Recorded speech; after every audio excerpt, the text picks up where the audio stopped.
Horrorclings. So today I wanted to talk about throwback horror. So in the last 10 years or so, there's been a big fixation in the horror industry with harkening back to the 1980s. A little bit of the 70s, a little bit of the 90s, but mostly the 80s. It was considered, I suppose to some, a heyday of horror. And when I say some, I mostly mean directors that were children or teenagers in the 1980s. So that is their first real impression of horror films, and they opted to make it part of their filmography as adults, or at least that's what it's patterned out to be like. So some of these are better than others. Some of them I really enjoyed, a couple of them I haven't seen, but I figured I'd try and attempt to do a list. So the first one on here is Beyond the Gates, which is a couple of brothers that were closing down their mom and pop, like their dad's video store, and then find a video, like a VCR tabletop game, and then get sucked into it. It even features Barbara Crampton, who is best known through some of Stuart Gordon's films such as From Beyond and Reanimator. Another one is Beyond the Black Rainbow. This one's a little bit slow, dreamy, and very trippy, art house type of stuff. It has a very creepy and unusual score that I really am impressed by more than the rest of the film, that also takes place during the early 80s. So that's a very cool one. Another one, which I have mixed feelings on, I really like it, but it also seems to be missing something and also seems to be taking a little too much from other films of the era, is The Void. Now, I saw this one in the theater. I would like to revisit it, but it definitely has a lot of practical effects and a lot of creepiness to it, as well as that very synth-heavy score that makes you think of John Carpenter's In the Mouth of Madness more than anything to me. So that's another interesting one. Another one is Summer of '84. This one's a little less strictly horror and a little bit more on the suspense side of things, in which case a group of early teenagers are trying to figure out if their cop neighbor is in fact a serial killer. So this one kind of goes into the childhood turning into adulthood sense of adventure. It very much captures this early 80s adolescent experience. Another one, which I haven't had the chance to see yet, and I really want to, even though the reviews have been rather mixed, is Tragedy Girls.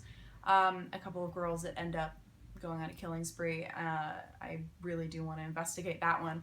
And next one, which I actually do have a copy of, is The Editor. This one mostly harkens back to Giallo, Giallo, another word I struggle with pronouncing, and is very heavily influenced by Dario Argento, which is one of my favorite Italian directors.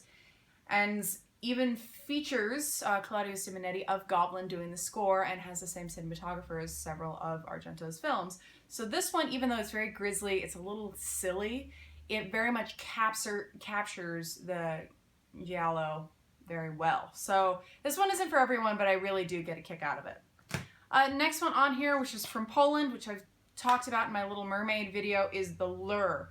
So this one does take place in the 80s, which is only funny because when I watched it in the theater last year or the year before, I didn't know that. I just didn't think about it. And so paying attention to it being an 80s disco act is kind of interesting. It's not precisely a horror film, but it does fit into the genre, seeing as there is quite a bit of bloodshed and grisly nature to it. But it also kind of crosses into musical and comedy, although it's a very strange type of humor. Another good one, which I would like to rewatch since I don't remember it terribly well, is We Are Still Here, which deals very much in the spirit of the 1980s haunted house film. Another good one, which is an anthology, is Holidays. So this one kind of captures the feeling of different holidays, primarily through practical effects and camp, and does remind you of the 1980s, but the Easter one, like, still, I'm just like, what happened? That was freaky. So that was another good one worth noting. Another one, which I just saw in the theater kind of recently, and there have been a lot of rave reviews, people are still talking about it, is Mandy. So this is from the same director as Beyond the Black Rainbow, whose name I absolutely can't pronounce, and I'm not going to try, because I can't remember it well enough. And probably my favorite Nicolas Cage role I've ever seen him in, since typically his tendency towards the manic means that I don't like watching him, but in this case it does him a service for his character. It's very weird, very trippy, and I can't wait for my DVD to arrive of that one. Another one, which is a little shorter, a little cheesier, a little lower budget, and you can find it through Shudder, is Lake Nowhere. And this one harkens back to films like The Burning and Friday the 13th, where it's a lakeside camp type of atmosphere with a suspicious killer. Another one, which this is kind of a tough one for me because I do really like it, but it is a little bit out there, I guess, is It Follows, which the soundtrack is the only reason this film is good. If it had a different soundtrack, I think that this film would be significantly less successful in what it does. But again, it has that synth-heavy concept. It has kind of an ambiguous timeline. It could take place in the 1980s or it could take place now, which is a stylistic choice from the director. But it's definitely kind of an interesting idea of a STD demon. Another one that I really appreciate is Dead Shack. And this one was kind of an odd one because I found this one through Shudder, and it's a bunch of teenagers that have to fend off zombies. And so something about it really captures that neon pink blue with the synth soundtrack that strikes me as an 80s film. So I do appreciate that as well. This one is not perfect. This one's very, very far from perfect. I had too high of an expectation for it. But aesthetically, it's really good, even if the storytelling and the acting does not drive it home enough, which is the Neon Demon with Elle Fanning. And I don't know. Like, I enjoy it. I do think that Drive was a much better film. But it still is good for at least watching once, even if you never see it again. I don't know why I still have a DVD copy of it. I guess I considered it worth it.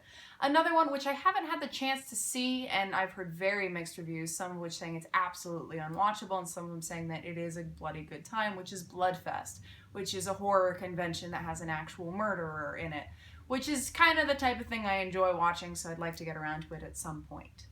Another one, which I don't believe I've seen, or I have seen it and forgot, is House of the Devil. I keep getting that and We Are Still Here mixed up for some reason because the posters remind me of one another. So I can't tell you what that one's about since I don't remember. Another one I haven't seen but have heard pretty good reviews on because it has a similar atmosphere, I guess, to Death Dream, which is The Guest. And I don't know enough about that one to tell you anything. Another one on here, this one is super cheesy, super cheesy, completely intentionally, is Wolf Cop. From Canada. This is a low-budget, crazy creature feature. It is as crazy as the name would suggest. There's some questionable stuff in it, but overall, I expected it to be a worse film than it actually was. It had a much better story than I've seen in quite a few werewolf movies, so that was a pleasant surprise.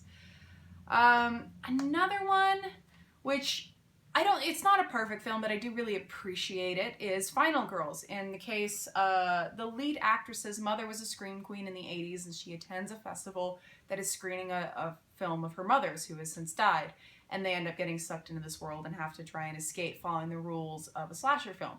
So it's not perfect, and it almost gets the idea across, but it's still very fun, and there's something kind of heartwarming about it.